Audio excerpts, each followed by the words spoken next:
논문 주제 도대체 어떻게 정해야 할까요? 수많은 논문들이 이미 발표된 상황에서 새로운 주제를 찾는 건 불가능해 보일 때도 있습니다. 하지만 기존 연구에서 반복적으로 간과되는 질문, 보완되지 않은 영역, 그리고 학계가 주목하지 않았던 사각지대는 분명 존재합니다. 이번 영상에서는 그러한 틈새를 찾기 위한 구체적인 전략과 절차를 알려드리겠습니다. 첫 번째 단계는 논문을 읽을 때 제한점을 찾는 것입니다. 대부분의 논문은 결론이나 고찰 파트에 Limitations라는 제목으로 연구자가 직접 언급한 한계를 제시합니다. 예를 들어 이 연구는 20대 여성의 한정된 표본을 사용했기 때문에 일반화에 한계가 있다, 또는 단기 실험으로 장기적 효과는 확인하지 못했다 라는 식의 표현입니다. 이런 제한점은 후속 연구가 자연스럽게 이어질 수 있는 출발점입니다. 하지만 명시적인 한계 외에도 암묵적인 약점을 파악하는 것이 중요합니다. 예를 들어 어떤 연구가 온라인 설문만으로 결론을 도출했다면 그것을 실험이나 인터뷰 방식으로 보완할 여지가 있겠지요. 또 특정 문화나 언어권을 기반으로 연구가 이루어졌다면 같은 주제를 다른 문화권에서 검토해보는 것도 새로운 접근이 됩니다. 두 번째 전략은 상반된 결과를 비교 정리하는 것입니다. 같은 주제를 다룬 논문 A와 B가 서로 다른 결론을 내릴 경우 그 이유는 무엇인지 표로 정리해 보셔야 합니다. 논문 A는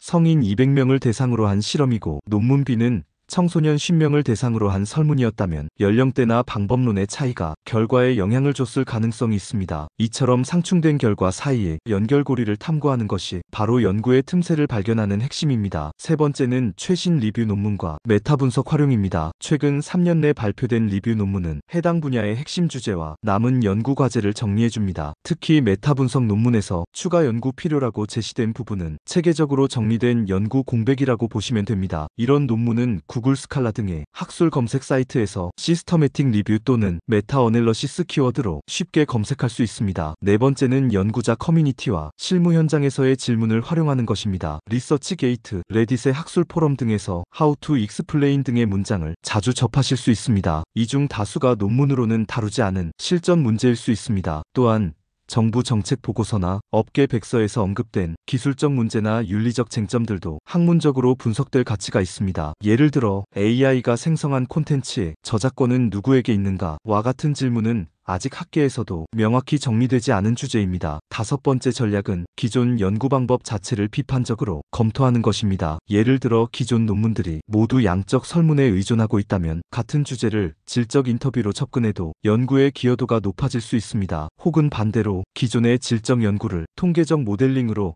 정량화하려는 시도도 충분한 가치가 있습니다. 재현 가능성을 직접 검증하는 것도 중요합니다. 실제로 같은 설계로 실험을 반복했을 때 결과가 다르게 나올 경우 그 차이 자체가 새로운 연구 주제가 될 수 있습니다. 마지막으로 중요한 것은 그 틈새가 왜 중요한지를 설명할 수 있어야 한다는 점입니다. 그저 안 한 연구니까 하겠다는 접근은 설득력을 얻기 어렵습니다. 예를 들어 이 주제는 청소년 정신건강 정책에 직결되며 기존 연구가 다루지 못한 구조적 요인을 탐색한다는 식의 맥락화가 필요합니다. 이렇게 연구 질문을 구체화한 후에는 실제 연구 수행이 가능한지, 즉 표본 확보, 데이터 수집, 시간적 여유, 자금 등의 측면도 냉정하게 검토하셔야 합니다. 정리하자면 논문 주제를 고를 때는 단순한 아이디어가 아니라 선행 연구의 한계 분석, 상충되는 결과 사이의 충돌 정리, 방법론적 비판, 실무 문제의 학술적 전환, 중요성 맥락화 등 여러 전략을 유기적으로 활용해야 합니다. 이러한 절차를 통해 비로소 독창적이고 실현 가능한 연구 주제가 탄생합니다. 논문을 많이 읽는 것도 중요하지만 어디를 어떻게 읽을지 아는 것이 더 중요합니다. 지금부터는 논문을 읽을 때 이건 왜 빠졌지? 다른 방식으로 하면 어떨까? 와 같은 질문을 던져보시길 바랍니다. 그 질문이 바로 다음 논문의 주제가 될 수 있습니다.